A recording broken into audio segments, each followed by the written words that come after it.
Bah, les ambitions, elles sont simples, hein, c'est qu'il faut confirmer. Hein, c'est bien de faire une perf, après il faut la réitérer. Donc confirmer la progression, puisque ça fait maintenant 10 ans que l'ensemble du ski de fond français progresse. Ça s'est concrétisé par la médaille que tout le monde espérait l'an passé. Et il faut continuer sur ce chemin-là. L'objectif, bien sûr, c'est de tout de suite en refaire une derrière pour confirmer, pour aussi perpétuer la dynamique, autant avec ce groupe-là, mais aussi avec les jeunes qui sont derrière, leur donner toujours l'espoir. Donc voilà, on a travaillé dans ce sens. Le relais olympique, ils se sont remis au boulot, il n'y a rien eu à faire, hein. Ils savent ce qu'ils font, ils savent où ils vont.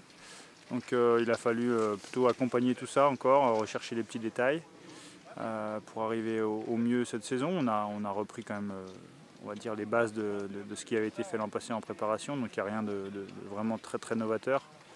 Juste, je pense, un discours un peu différent qui est le mien par rapport à mon prédécesseur, mais il n'y a rien de fondamentalement opposé, quoi. Personnellement, tu prends un groupe Coupe du Monde, qu'est-ce que ça change? Bah, ça change tout au film. Ça change tout au film, c'est que non, ça change dans la responsabilité et dans l'engagement qui est le mien aujourd'hui. C'est vraiment différent de ce que j'avais sur le Pôle France après Manon, dans le sens où voilà, j'étais à la rencontre un peu des différents entraîneurs. Aujourd'hui, aujourd'hui, je mène la barque, donc c'est un petit peu, en tout cas la barque de mon groupe, ça c'est sûr. Donc c'est plus de liberté et aussi plus de pression du coup par rapport à ce que je peux mettre en place. Mais c'est beaucoup plus intéressant. C'est beaucoup plus intéressant. J'avais vraiment le souhait de m'impliquer plus profondément sur la responsabilité d'un groupe. Alors c'est ce groupe-là, bah, tant mieux, c'est encore plus palpitant. Après, il va falloir être bon, hein, c'est pas le tout, mais on demande les résultats derrière, quoi. Voilà. Pour finir, il y a eu pas mal de changements de ski, notamment pour Maurice, pour Jean-Marc, pour tous les leaders.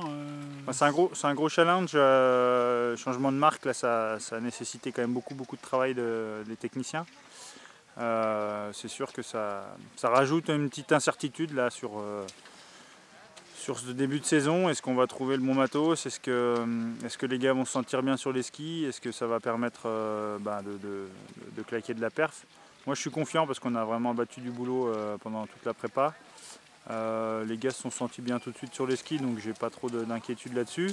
Et puis on a malgré tout une implication de la marque qui est quand même vraiment importante. Donc on est plus nombreux et plus solides là sur la recherche de la performance. Donc j'espère que ça va fonctionner, que ça va bien fonctionner. Ouais. Bah, des ambitions élevées, il faut. De toute façon, c'est comme ça que ça marche, hein. Et il y a plein de choses prometteuses qui se sont passées l'année dernière. Donc maintenant, on espère beaucoup, on attend beaucoup. Je suis content que ça recommence. Ça fait longtemps qu'on se prépare, comme d'hab. La prépa est longue et voilà, c'est bien que ça attaque.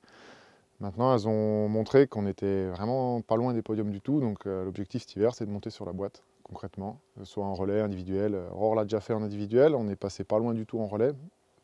Donc maintenant, les ambitions, c'est ça. Ça va être la mission de cette année. C'est Aurore peut-être qui a les meilleures chances à la base au départ, ou il y en a d'autres plus jeunes qu'on connaît un peu moins qui vont être les bonnes surprises de la saison à ton avis? Ouais, des bonnes surprises. Maintenant, c'est des filles qu'on connaît. Les 6 filles qu'on a là, on les a déjà toutes vues à l'international. C'est sûr que voilà, elles devraient quand même être à peu près toutes titulaires cet hiver et il n'y a pas une grande concurrence extérieure au groupe, en tout cas. Mais voilà, après dans le groupe, il y a des plus jeunes, des moins jeunes, mais il n'y a pas de surprises qui vont arriver. Par contre, tout en ayant progressé, il y en a plusieurs qui peuvent se rapprocher du podium, jeunes ou moins jeunes. Aurore évidemment, mais elles sont plusieurs à pouvoir monter sur la boîte, ouais, ça c'est clair.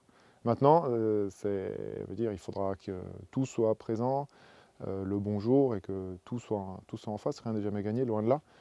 Mais les capacités et les qualités, elles les ont, ouais, c'est clair. Et puis l'apothéose, ça serait évidemment un relais, ça validerait le travail collectif. Oui, voilà, ça valide le travail collectif. En tant qu'entraîneur, c'est encore plus plaisant à vivre, je pense. Parce que c'est une équipe. Moi, j'entraîne une équipe, 6 individualités, mais aussi un groupe de filles. Et le relais, c'est l'épreuve d'équipe, l'épreuve par équipe, par excellence, quoi. Et en plus, on a la chance d'avoir une Coupe du Monde à la maison cet hiver, à la Clusa. Et donc forcément, si c'est sur une Coupe du Monde, on pense encore plus à la Clusa, quoi. Voilà, des relais, il n'y en a pas 50 non plus. Il y a celui de Falloun, qui fait sportivement encore plus rêver parce que c'est les championnats du monde. Affectivement, entre Falun et la Clusaz, c'est vrai que bon, je pense que c'est un peu sur le même pied d'égalité. Voilà, ouais. Mais de toute façon, il y a 2 relais, on a de quoi viser les 2 relais, c'est clair.